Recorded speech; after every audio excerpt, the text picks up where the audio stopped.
Saulo Dávila, analista en temas de seguridad nacional. Muchísimas gracias, Saulo, por estar con nosotros. Muchísimas gracias, Alejandro. Muy buenas noches a tu auditorio. Oye, la estrategia del gobierno federal ha dado frutos hasta este momento, este acompañamiento que hacen a los candidatos, a quienes aspiran a un cargo público en este país. Por supuesto que no. Hemos visto que hasta el momento van 8 asesinatos y hemos visto, previamente dieron las cifras oficiales de los asesinatos que ha habido ligados a políticos, y es realmente alarmante la manera en la que se han perpetuado. Es decir, hace un mes yo recalcaba que era necesario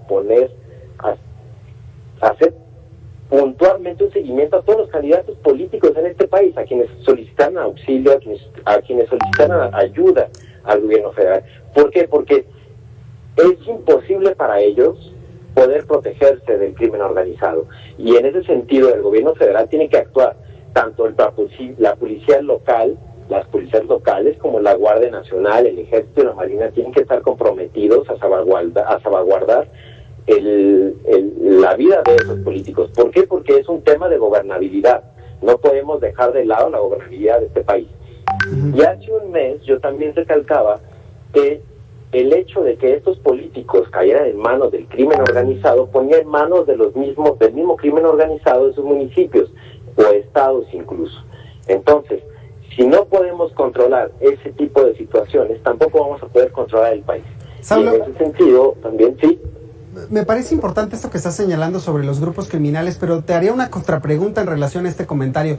¿Es un problema exclusivo nada más de grupos del crimen organizado? ¿No sería también peligroso darles o enjaretarles a los grupos del crimen organizado todo el problema de la violencia política en el país?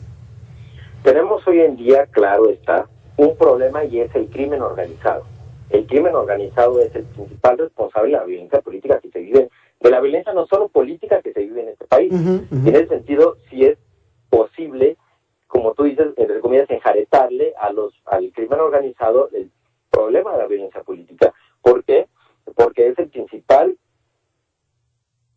digamos, es el principal grupo que mata políticos y personas en este país. No podemos negar la existencia del crimen organizado cuando el crimen organizado tiene presencia en la vida diaria de todos los mexicanos, nos enteremos o no. Entonces, en ese sentido, sí es importante recalcar que es el crimen organizado el principal. ¿Por qué? Y vamos a hablar un poco de geopolítica del crimen organizado. Estamos muy acostumbrados de la geopolítica a nivel internacional, pero la geopolítica del crimen organizado también se da sobre el terreno, sobre el país. Entonces, en ese sentido, el crimen organizado, los cárteles, precisamente, están muy preocupados por controlar todos los estados, las vías de acceso al territorio estadounidense para poder transportar la droga. En ese sentido, pues es importante saber cómo al crimen organizado le interesa controlar los municipios. Entonces, ¿sí podríamos hablar, Saulo, de que hay un partido del crimen organizado? No, por supuesto que no. No podemos hablar que hay un partido del crimen organizado.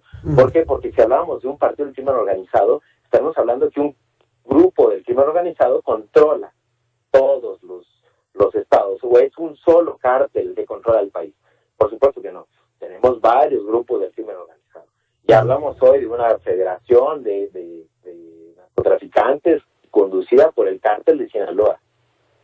Pero también estamos hablando de un cártel antagónico como es el cártel Jalisco Nueva Generación, ¿no? No, es imposible hablar de un solo cártel, un partido que controla a todo el grupo, todo el crimen organizado. Es imposible.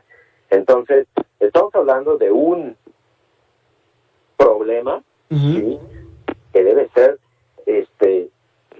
colocado de manera regional, como es el problema del crimen organizado, del narcotráfico.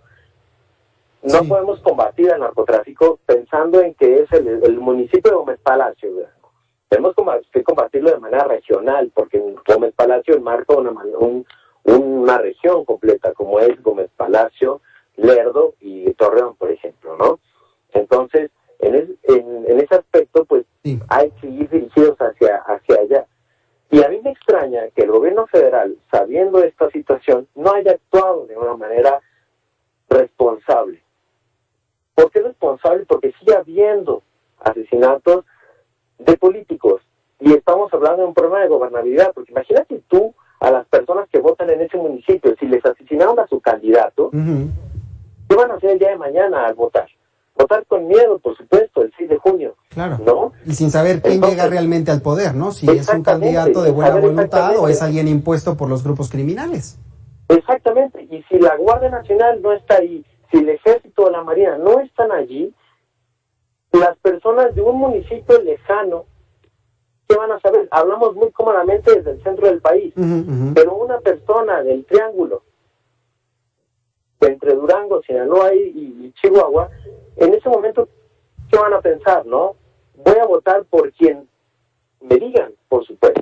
Claro. Y es un problema de gobernabilidad, porque al final, esa persona por la que van a votar tiene al presidente municipal y por ende tiene a la policía municipal y a los funcionarios municipales. Y es grave lo que está sucediendo en México. Sí, claro. Ahora que mencionas el tema de focalizar precisamente el problema de los grupos del crimen organizado, de esta violencia política, me lleva a pensar qué tanto realmente podríamos achacarle a las autoridades estatales, incluso municipales, el cuidado de los candidatos cuando en ocasiones a veces hay un círculo corrompido completamente al interior de estos municipios, donde incluso las policías pues tienen que ceder parte del poder a estos grupos criminales. Sí, por supuesto, es un tema de corresponsabilidad. Absolutamente. Sin embargo, el gobierno federal debe tener una agenda de riesgos en la cual identifique cuáles son los municipios en los que existe un problema de gobernabilidad y un problema de gobernabilidad controlado por el crimen organizado. Si no existe esto por parte del CNI o de la Secretaría de Seguridad Ciudadana o de la Guardia Nacional, del Ejército y la Marina, estamos hablando de un problema. Y ellos son quienes deberían de trasladar a sus elementos y su capacidad logística a esa clase de municipios. Ahora, queda claro para los candidatos, sobre todo a estas personas que están intentando llegar a un cargo público desde lo muy local, en zonas muy apartadas, ¿cuáles son los requisitos, cuáles son los pasos para poder acceder a un tipo de protección por parte del gobierno federal? Yo imagino que el gobierno federal, a través de la Secretaría de Gobernación, hizo partícipe a esos candidatos de ese tema. Entonces, yo quisiera pensar que existe la posibilidad de que ellos supieran, ¿no? Y si en ese sentido, y si en este caso no existiera, bueno, que el gobierno federal actuara en consecuencia. Sin embargo, estamos viendo cómo en este proceso electoral estamos más preocupados por defender a un candidato acusado de violación por múltiples mujeres que realmente está preocupado por un candidato que a lo mejor tiene un trasfondo de estar ligado, y no digo que no sea importante, digo que se tiene que llevar a la par también. Eso es lo que se tiene que hacer, llevar a la par ese caso con el de los candidatos que están ligados al crimen organizado.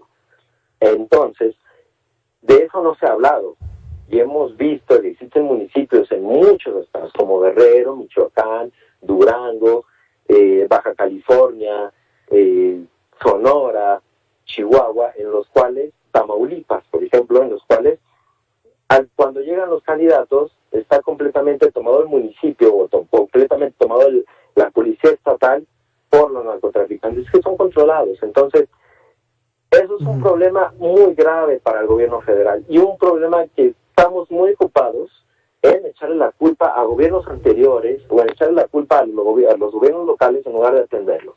El propósito de la Guardia Nacional tiene que ser, desde mi punto de vista, tomar los municipios en donde, ayudar a esos municipios en donde no existe la suficiente capacidad para hacer frente al crimen organizado y coadyuvar en la gobernabilidad de esos municipios, ¿no? Hablábamos de que el actual proceso electoral ha sido uno de los más sangrientos. ¿Esto tendría que ver o tendría una relación también directa con el discurso de polarización desde Palacio Nacional?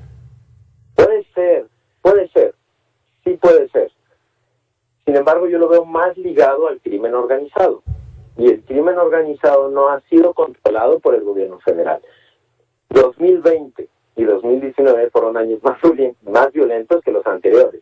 Y nos ocupamos en decir, desde Palacio Nacional, que esos gobiernos, tanto el de 2006 a 2012 de Felipe Calderón como 2012 a 2018 de Enrique Peña Nieto, fueron los que dieron paso a esta militarización. tenemos a más de 100,000 elementos de la Guardia Nacional que son partícipes o que eran elementos del Ejército o de la Marina, ¿no? Y que no son para nada civiles. En ese sentido, estamos viendo que, por supuesto, no existe una correlación entre elementos del crimen organizado, ¿sí?, o que la violencia sea causada simplemente por el crimen organizado. Hay una correlación entre que esta violencia es causada por el crimen organizado y no entre que no sea causada por esta. Porque el principal organizador de la violencia que existe en el país es el crimen organizado, los cárteles de la droga. Saulo Dávila, te agradezco mucho estos minutos aquí en Mega Noticias TVC. Te agradezco mucho a ti y a tu auditorio. Buenas noches. Tiene usted las reflexiones de los especialistas, ya sabe, puede encontrarlas todas en nuestras redes sociales. El tema de la violencia política sigue creciendo, le digo, y de esto platicamos a lo largo del día con varios especialistas. Puede recuperar estas entrevistas en nuestro sitio meganoticias.mx.